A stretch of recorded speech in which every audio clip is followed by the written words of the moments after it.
Now, it may seem odd at first, since we've been talking about circulatory system and blood pressure, lymphatics, to all of a sudden throw kidney in. But the kidneys are going to primarily serve the body in the means of conserving water. And if water and the balance of water in our body affects blood pressure, then absolutely our kidneys are going to be a great regulator of blood pressure by controlling the volume. So in fact, our kidneys produce 180 liters of what is referred to as glomerular filtrate every day. But they reabsorb and conserve all but about 1.5 liters. And that's chapter 16 when we get to that. No, 17. We're going to learn all about how the kidneys effectively do this. But they're primarily under hormonal control. And so that's what we want to look at now. How do hormones produced in the body help regulate fluid balance? And so the first ones we're going to look at, these occur when you have low blood pressure. They're going to be secreted, and the physiological impact is to increase your blood volume and therefore increase your blood pressure. So the first hormone is vasopressin. It's also known as antidiuretic hormone, or ADH. Again, I learned it as ADH because the name is what it does. And so vasopressin is synthesized in the hypothalamus and stored, and its release regulated in the posterior pituitary. And so when your body senses you have low blood pressure, you are dehydrating, then these receptors send signals to lead to the release of ADH, and this causes the retention of water. And it's going to have a direct impact on receptors, channels of some of the tubules in your kidneys. So this causes the kidneys to open up floodgates, if you will, so that instead of producing more urine, you produce less urine and your blood volume goes up. Now, I like to think of a diuretic, and in this case, anti-diuretic. A diuretic is any substance that causes you to produce more urine. So an anti-diuretic would be just the opposite. And the way I wrap my brain around it, remember, what is a diuretic? Well, water is a potent diuretic, right? Have you ever tried the gallon a day water thing? If you drink a gallon of water a day, what are you going to produce more of? Urine. So, makes sense. Water is a diuretic. So here we have an illustration that shows the pituitary being impacted by angiotensin II. It's a hormone we're going to talk about in a slide or two. But you can have hyperosmolality, hypovolemia, hypotension, low blood pressure, hypovolume, hyperosmolarity, that's also going to be concentrated fluids. That's going to lead to the expression of vasopressin. Here's our kidney being impacted to conserve more water. We're also going to have some slight vasoconstriction, so that's going to also help us conserve water, but it's also going to increase our arterial pressure. So everything's geared toward increasing our pressure, but primarily from getting the blood volume to increase. So our second mechanism that's activated when our blood pressure is low is going to be aldosterone. Aldosterone is produced and secreted by the suprarenal gland. Now, does that surprise you at all? We knew the adrenal gland produces and secretes what? Adrenaline, epinephrine. But that's only produced in the core, the medulla of our suprarenal gland. The cortex is actually 3 layers, and one of those layers is referred to as the zona glomerulosa.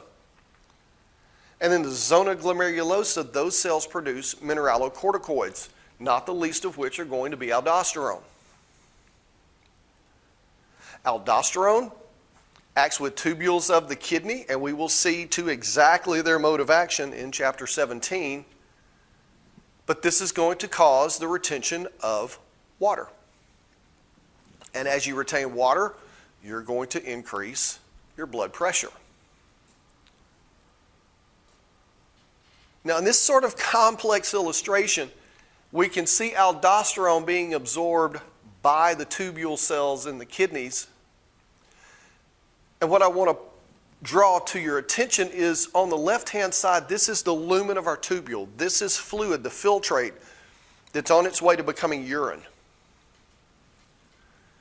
And what we see happening, we see sodium being drawn into the cell and out of the filtrate. We see chloride also being transported out of the filtrate and through the cells. Sodium and chloride are one of our favorite things to play with, especially when we talked about tonicity, hypertonic, hypotonic. So in this case, sodium and chloride is acting like a what? Relative to water? A solute. So as our cells, under the direction of aldosterone, are increasing the reabsorption of sodium and chloride, water passively follows by osmosis. And how do we make sure more sodium is coming into the cell? What do we have here on the right-hand side in the base of the cell? Sodium-potassium pump. So we're using active transport to create low sodium in the cell so that sodium can be brought in from the filtrate, not for the sake of keeping sodium, but for the sake of retaining more water. And much of what we talk about in the kidney as far as conserving water is going to be spent with moving sodium and then chloride passively following, as well as water passively following. Now, our third mechanism of water resorption to offset low blood pressure. It's not just one thing. It's called the renin-angiotensin-aldosterone system, or RAS. So when our blood pressure is low, this is going to be detected in the kidneys in an area called the juxtaglomerular apparatus. Now, the prefix juxta means near or close to. So if we're juxtaglomerular, we're close to the glomerulus, this bundle of capillaries that we find in the kidneys. And these juxtaglomerular cells are going to be stimulated to secrete renin. Now, you have two different types of renin in your body. Renin in your stomach causes milk proteins to curdle. It's an enzyme. But in this case, renin secreted by the kidney is going to act on an inactive plasma protein called angiotensinogen. And it's going to convert angiotensinogen into angiotensin 1. But guess what? Angiotensin 1 is still inactive. This is just sort of pointing out this juxtaglomerular. Here's our glomerulus. Here's our tubules, proximal convoluted, loop of Henle, distal convoluted, and we'll get into that again in chapter 17. But our juxtaglomerular cells are going to be just here as blood vessels are entering and leaving the glomerulus. That's where we find these renin-secreting cells that convert angiotensinogen to angiotensin 1. But inactive angiotensin 1 still has to be further converted. And so angiotensin 1 in the circulation now goes to the lungs, where it is acted on by angiotensin converting enzyme, or ACE, and that converts angiotensin 1 into angiotensin 2, which is in fact the active form of angiotensin. What does angiotensin do? Well, angiotensin causes blood vessels to constrict. Smaller diameter blood vessels, blood pressure goes up. Angiotensin 2 also stimulates the pituitary to secrete aldosterone.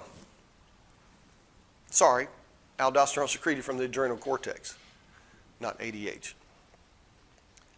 And we saw that aldosterone is going to lead to retention of water.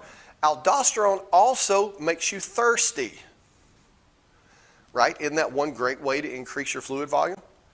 By drinking more fluid, drink more water. So in this flow chart, we see low blood pressure at the bottom. We can see it's detected in our kidneys. Renin's produced by our kidneys, converts angiotensinogen, and that again is in your plasma, those inactive proteins. Angiotensin 1 then is converted to 2 by ACE, which happens in the lungs. That leads to vasoconstriction. Blood pressure goes up. Activate aldosterone from our suprarenal gland, which leads to salt retention, that's sodium chloride, but that's also water retention as well. So in that slide, if you've got it printed out, I think, Dakota, you've got that printed out, go ahead and write in salt retention / water retention, because it's not just the salt, it's both.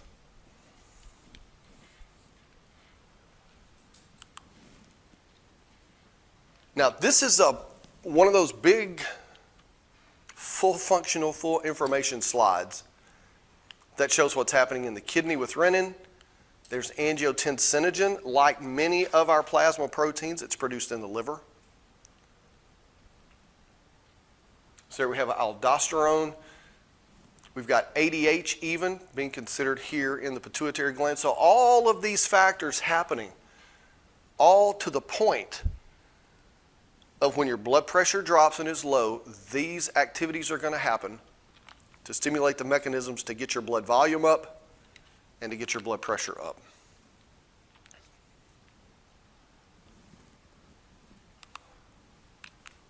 Now, this fourth mechanism is the opposite. If your blood pressure is too high, we need a means with which to lower it.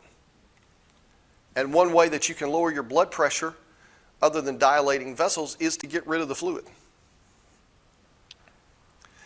And what better organ to know if your blood pressure is too high than the heart itself? And so as your atrial muscles stretch, and they're going to stretch because you have a higher venous return, which could be from hypertension or hypervolemia, your cardiac muscle cells are going to secrete atrial natriuretic peptide or atrial natriuretic factor. This then goes to the kidneys. It causes the kidney tubules to reabsorb less water. Therefore, you produce more urine. You eliminate the water in your urine. Therefore, less fluid volume in your blood pressure drops. So do you see how the mechanisms are similar, but the opposite? Here we have our illustration. Urine volume goes up, blood volume goes down. There's our negative feedback then. Back to the system that doesn't continue forever. Every one of these systems is built on a negative feedback mechanism.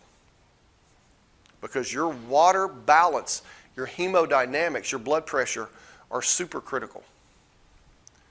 They're not going to vacillate wildly. You're going to keep them in a very narrow sort of criteria for homeostasis, like your body temperature. Now, we've just seen in the last couple of slides, for instance, about constricting or dilating your vessels affects blood pressure. So we can actually use that to our advantage under many circumstances. And so when we look at the blood flow, the flow of blood as it relates to total peripheral resistance and functions of the body, we're going to see that the flow of blood, it's going to be a factor of our pressure differences at one end of the vessel to the next.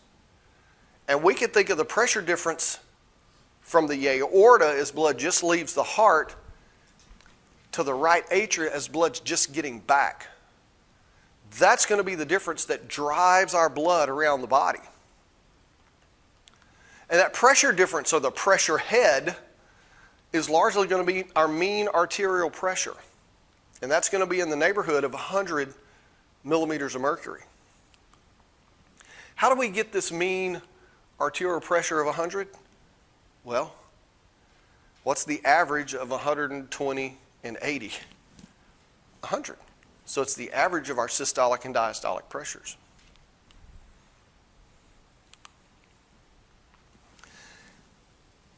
This blood pressure is absolutely going to be affected, or the flow of blood is affected by the resistance of the vessel, how dilated or how constricted that vessel is. And so what we see is that the resistance is going to be inversely proportional to the rate of flow. The bigger the resistance, the slower the rate. And in this case, resistance meaning radius of the vessel. But we're also going to see that the length of the vessel and the viscosity of the blood is also going to make a difference in how that fluid volume affects flow rate. The longer the vessel, the slower the flow. The more viscous the blood, the slower the flow. You can see those things pretty logically. So in this case, we have, I never say this right. Anybody do French? I don't do French. Poissé. Say that louder. Poissé. Poissé? Close, yeah, he's giving me a little, yeah, close enough. But Poiseuille's law basically factors in the pressure difference, and our pressure is 100 millimeters of mercury, the radius of the vessel, but then we have the inverse viscosity of the blood and length of the vessel. Now, once again, I'm not going to have you calculate. You're not going to need a calculator. But just understand, flow is going to be dictated by all these factors. And in fact, this is the illustration that I absolutely love because it just speaks volumes. At the top, we have two vessels, radius 1. Their resistance is R and their flow is F. But as we look at the lower illustration, we increase the top one, we double it. So it's twice as big. And when you make it twice as big, look what happens to the flow. The flow isn't twice as fast. The flow is 16-fold faster. And the resistance, because the diameter is so much bigger, is 1/16 of what it was when the radius was 1. Now, you can also see what happens when you cut that radius in half. When you cut it in half, the resistance increases by 16-fold and the flow decreases to 1/16 of the original flow. That's the profound difference that these small changes can have on how blood is transported through the body. So when we talked about constriction or dilation, maybe you'll have a better appreciation for what it is we're doing, because we are moving a ton of blood. And in doing so and having those mechanisms, it's not surprising that when we talk about autonomic nervous system, sympathetic fight or flight, parasympathetic rest and digest, you would want blood to go to different places depending on which system was more active. And so we refer to that as the shunting of the blood. Constricting some areas that don't need the blood as much, dilating other areas that we want the blood to move to. Because like any fluid, where's it going to go? The path of least resistance.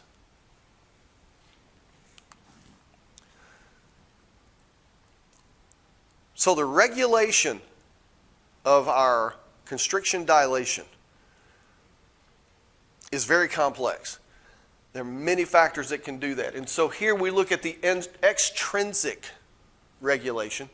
We already talked about angiotensin II, antidiuretic hormone or vasopressin.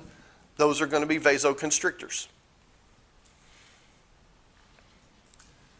In a sympathetic response, we're going to see norepinephrine and epinephrine. Okay, it's hormone. We're still linking it with sympathetic. Norepinephrine is going to be a vasoconstrictor, which is primarily systemic.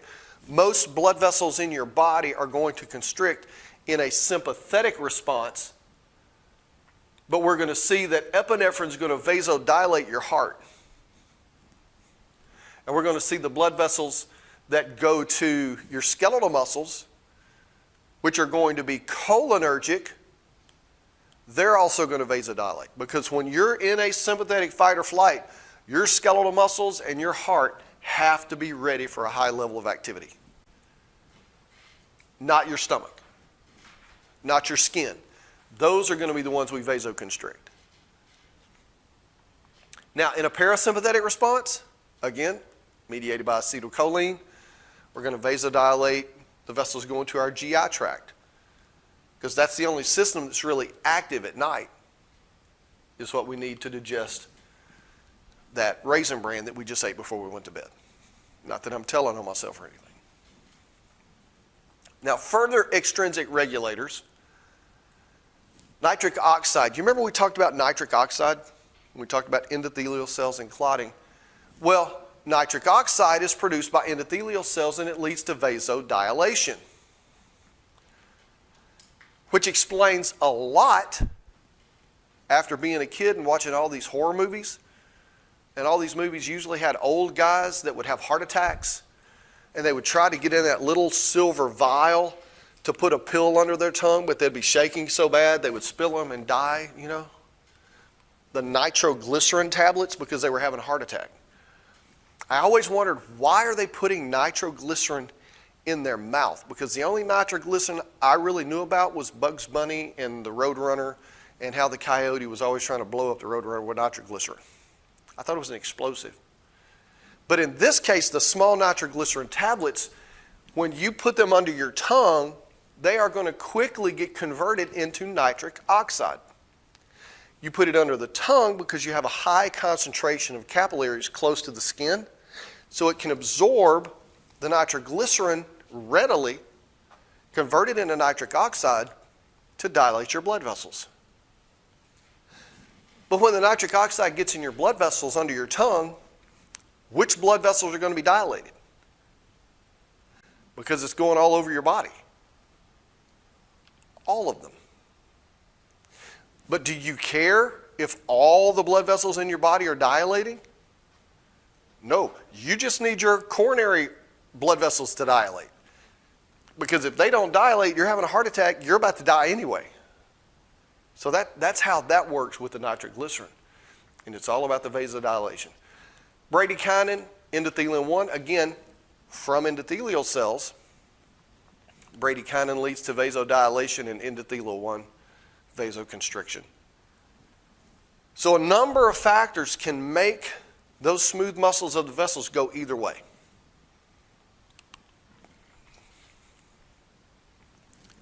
But the smooth muscles of the vessels, they themselves can respond with intrinsic mechanisms. So we have the myogenic intrinsic. So when your blood pressure is low, guess what? Your blood vessels dilate. Because low pressure means the blood's not moving as quickly. You want to decrease the resistance and increase the flow. Right? If we double our diameter, we're increasing the flow by 16-fold. Not 16%, 16-fold. Haven't said anything about the pressure, haven't said anything about the volume. We just open up and it flows easier. Likewise, if you have high pressure, you're going to vasoconstrict to try to regulate the pressure downstream. Because you cannot have your blood pressure so high when it gets to a capillary bed, because it will just blow the capillaries up. Now we also have metabolic control. The smooth muscles respond to various states of pH and concentrations of oxygen or CO2. And in this case, we see dilation occurs in our smooth muscles when we have what is referred to as active hyperemia. So look what's happening here. If you have decreased oxygen concentration, when are you going to have, just under normal circumstances, normal healthy individual, when are you going to have decreased oxygen in your blood?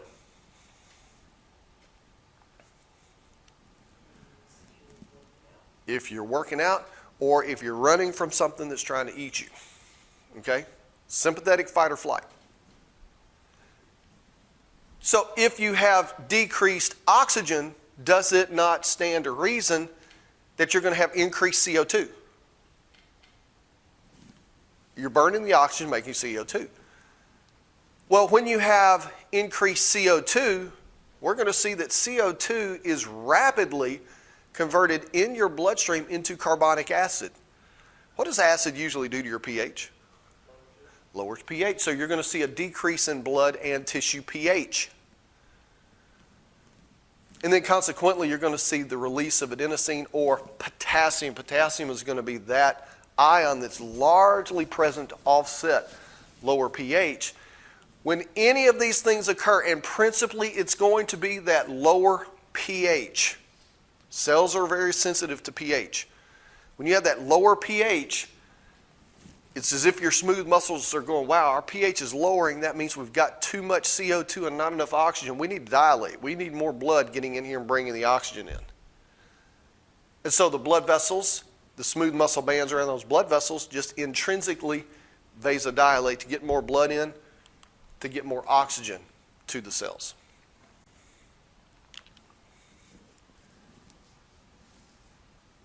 Now, there's no place in your body hardly any more critical to get blood to, other than the brain, than the heart. And we sort of stepped through some of these when we were looking at cardiac muscle. Tons of mitochondria in cardiac muscle. Tons of myoglobin, oxygen binding molecule in muscle. We're also going to see that in your cardiac muscle tissue, there is an extremely high density of capillaries. Remember, capillaries allow exchange.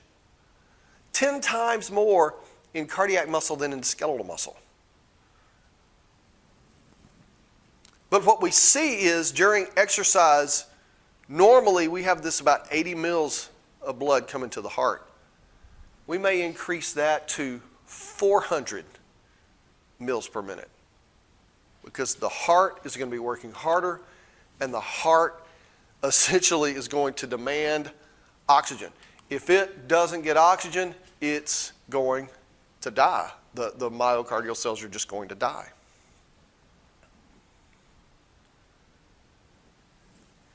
Now, before we put this all into the big picture of blood getting shunted to the heart, let's look in some other places. Skeletal muscle, for instance. Normally, skeletal muscle receives about a quarter of your total blood flow. And that's just because so much of our mass of our body is skeletal muscle. It just demands oxygen.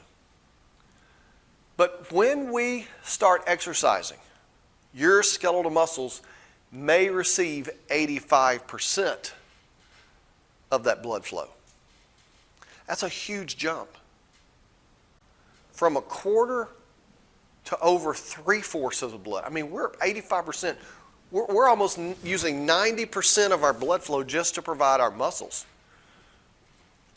So at first, you might say, well, if we're sending that much blood to our muscles, what organ's not getting some blood? Because when we look at our skeletal muscle, here in our illustration, lower side, 15 to 20%. Up at the top, 80 to 85%. Here's our heart getting 4 to 5%. It's still getting 4 to 5% when we exercise.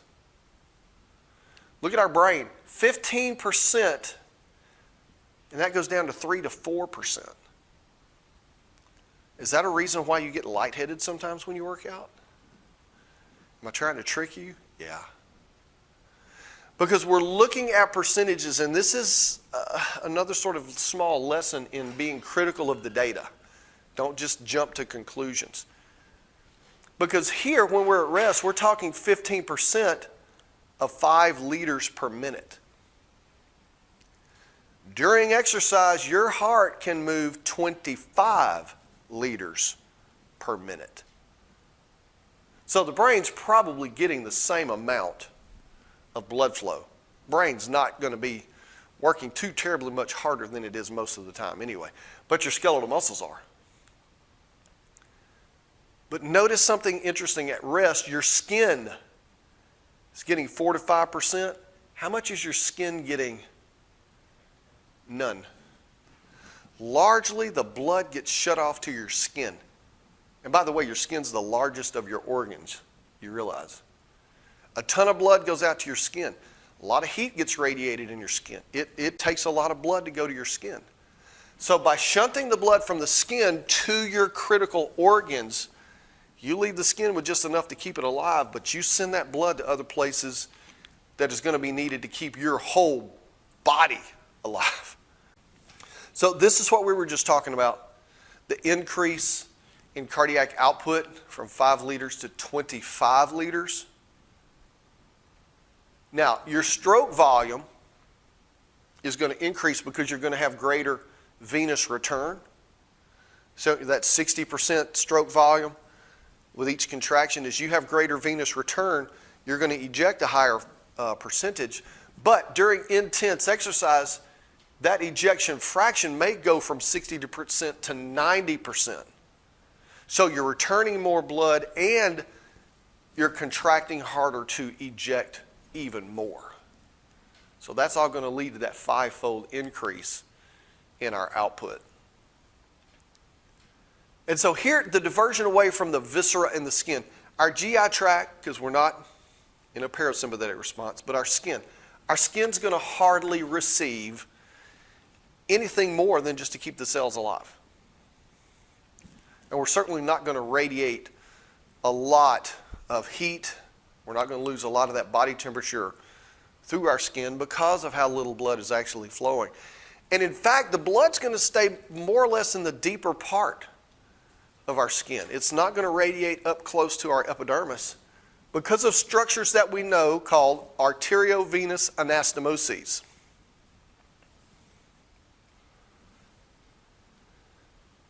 Now, think of these anastomoses and the capillaries within our skin, much like you think of going to Dallas and the capillaries being all the roads through the middle of downtown, whereas these anastomoses are the loop around Dallas or Houston.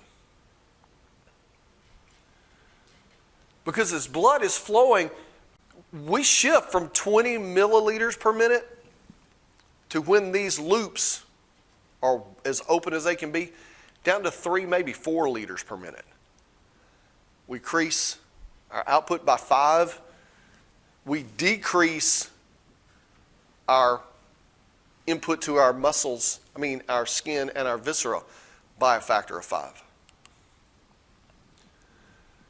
So in our illustration, we see the epidermis at the top, and we see these projections coming down and going up. These are our epidermal and dermal papillae. And our capillaries usually project up into these dermal papillae. But notice lower down we have the red artery and the blue vein, arterial and venular in this case, and you see the purple branches between? These are the bypasses, the loop, the arteriovenous anastomoses. Since the blood follows the path of least resistance, the more open these anastomoses are, the less blood is going to make it into the smaller capillaries. Some will, but more is going to be shunted through the anastomoses. And because we have less blood going to the skin, we have more available to go to our skeletal muscles. We have more available to go to our heart. Because we are, in fact, running away from something. We're in a fight or flight, panic, emergency mode. So still considering blood pressure and talking about the contraction, dilation state of these, we can see that based on the cross-sectional diameter,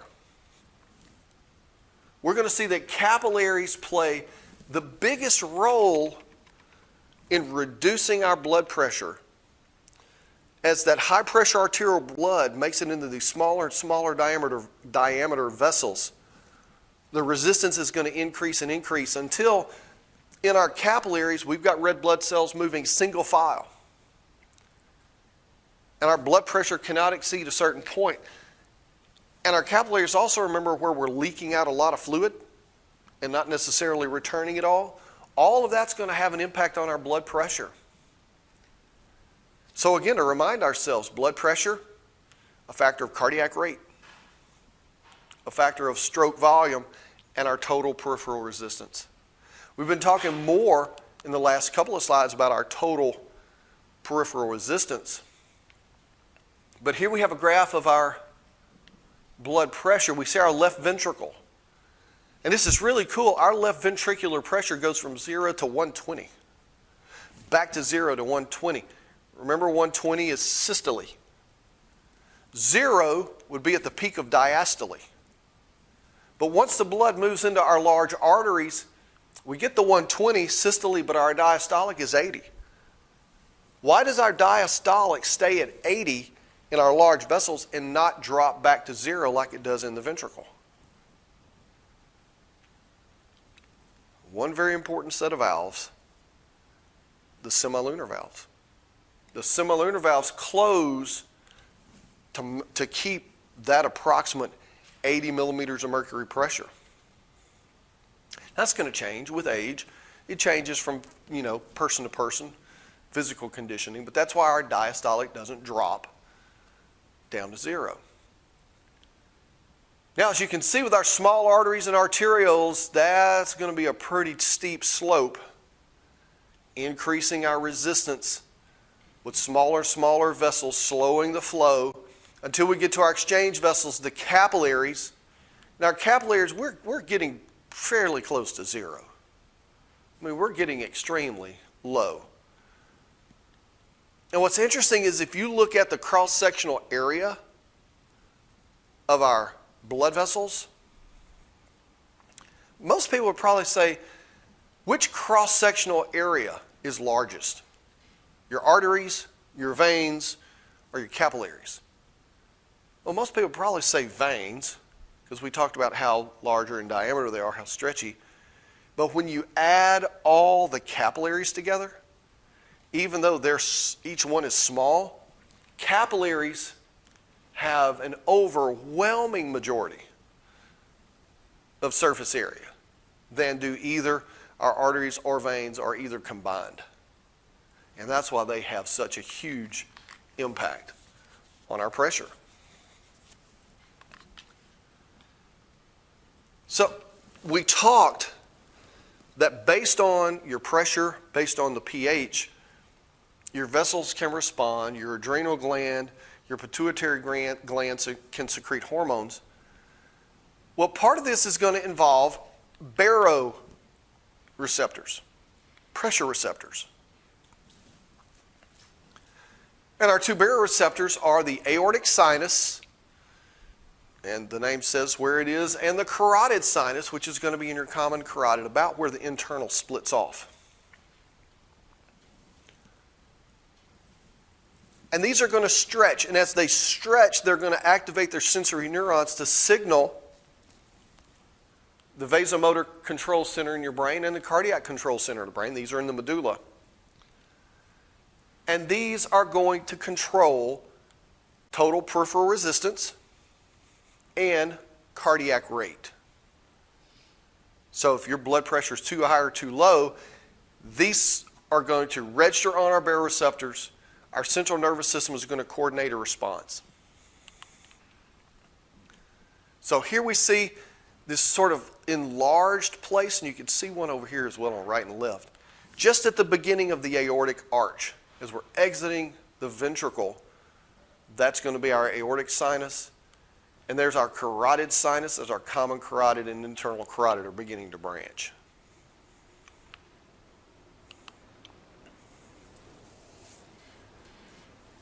So our baroreceptors, pressure receptors, they're going to have a very close regulation of especially cardiac rate and total peripheral resistance, kind of along the terms of a beat-by-beat basis, just an immediate sensory input, solution output that leads you to be able to compensate when your blood pressure is too high or too low. And there's no greater example of this than what's referred to as the baroreceptor reflex. And most of us have experienced this. You've been maybe laying down on the couch watching television, and the phone ring, or someone's at the door, or something startles you and you jump up just instantly. Adrian, you've been taking a nap and the baby cries. Poof, you're up. Well, as soon as you jump up, your head starts to swim a little bit, and you may even see stars, or you may start to feel like you're blacking out. And then in just a few seconds, that goes away and you're functioning normally. That's the baroreceptor reflex. Because when you were laying down, blood pooled in your legs. But when you jump up, it's really going to pull there because of inertia. It's like a rocket ship launching. Your blood's going to be pulling some G's. Because as you stand up, the blood stays in place because an object at rest wants to stay at rest. And so the blood pressure in your head's going to drop. Venous return coming back to your heart's going to drop. And so your baroreceptors are going to signal the medulla, hey, something's going on, our pressure's dropped. We need to respond. So you're going to increase your sympathetic activity and pause that parasympathetic that was kicked in while you were resting. What does sympathetic mean? Cardiac rate increases. Systemic vasoconstriction increases. You dilate to your heart, you dilate to your muscles. Your blood pressure goes back up instantly. But then as soon as you have normal pressure again, as soon as your blood begins to get pumped and everything normalizes, well, your sympathetic activity can ease off and you start functioning normally. That's why you stand up, feel a little lightheaded, but then in just a second or two, everything's fine. You're going on about your day. That's the baroreceptor reflex. Now, we mentioned in the atria, we have those stretch receptors that if there's too much blood or too high pressure, that can lead our cardiac muscle cells to secrete atrial natriuretic factor. But in this case, these factors are also going to inhibit antidiuretic hormone. You wouldn't want a factor trying to conserve water functioning at the same time that you're trying to get rid of it. But the other thing that happens is when you have these stretch receptors go off, you're going to have reflex tachycardia. Do you remember what tachycardia is? Fast, over 100 beats. And so you have this reflex tachycardia that if you've got more blood, you want to move it quicker. And as you beat faster, you're going to move a smaller amount of blood with each stroke. The heart's going to be working faster, but it's not going to be working as hard. So you basically have a fairly linear progression here. You see our mean arterial pressure on the left. And then over time, you can see as our pressure goes up, our heart rate increases just from the pressure. So this is a way in which we can have some intrinsic control of the rate of our heartbeat. Normally when we're talking rate, we're talking input from the autonomic nervous system. But this is built in because of our atrial stretch receptors.